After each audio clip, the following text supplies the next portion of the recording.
17 April रोजी आहे चैत्र अमावस्या. या दिवशी आहे शुक्रवार.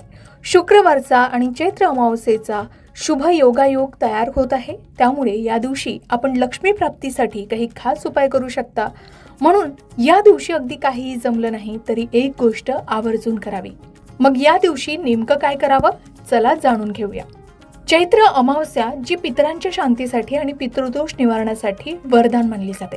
शिवाय या दिवशी केलेल्या उपायांनी घरातील दारिद्र्य दूर होऊन सुखसमृद्धीही येते असं म्हणतात की अमावस्येच्या रात्री देवी लक्ष्मी पृथ्वीवर भ्रमण करते.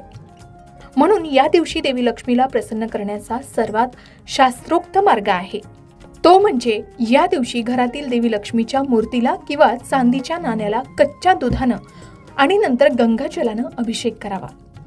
त्यानंतर देवी लक्ष्मीच्या मूर्तीसमोर बसूनच श्री सूक्त किंवा कनकधारा स्तोत्राचं पठण करावं. यावेळी एका विशेष मंत्राचा जपही करावा, जसे ओम श्रीम ह्रीम श्रीम कमले कमलालये प्रसिद्ध प्रसिद्ध श्रीम ह्रीम श्रीम महालक्ष्मी नमः. या मंत्राचा तब्बल 108 वेळा जप करावा. माता लक्ष्मीची पूजा करताना, तिला अभिषेक करताना आवर्जून तुपाचा दिवा लावावा. अमावस्येच्या रात्री देवी लक्ष्मी पृथ्वीवर भ्रमण करते असं मानलं जातं. या दिवशी सकाळी आणि संध्याकाळी घराचे मुख्य दरवाजे स्वच्छ पुसून घ्यावेत. प्रवेशद्वाराच्या दोन्ही बाजूला तुपाचे किंवा तेलाचे दिवे लावावेत. ज्या घरात प्रकाश आणि स्वच्छता असते तिथे लक्ष्मीचा वास कायम असतो असं सांगितलं जातं. आता या दिवशी लक्ष्मीनारायण योग जुळून आल्यामुळे शास्त्रानुसार अमावस्येच्या दिवशी पिंपळाच्या झाडात भगवान श्री हरी विष्णू आणि माता लक्ष्मीचा वास असतो. म्हणून दुपारी किंवा संध्याकाळी पिंपळाच्या झाडाला गोड पाणी अर्पण करावं. त्याचबरोबर 5 प्रकारची मिठाई अर्पण करावी आणि देवी लक्ष्मी मातेचं स्मरण करावं. शिवाय मोहरीच्या तेलाचा दिवा लावावा आणि मनातच लक्ष्मी प्राप्तीची इच्छा धरून माता लक्ष्मीला प्रार्थना करावी. यामुळे दुहेरी लाभ होतो असंही म्हटलं जातं. आता देवी लक्ष्मी चंचला आहे, ती दानाने प्रसन्न होते. या दिवशी गरजू व्यक्तींना तांदूळ, दूध किंवा पांढऱ्या रंगाच्या वस्तूंचं दान करावं.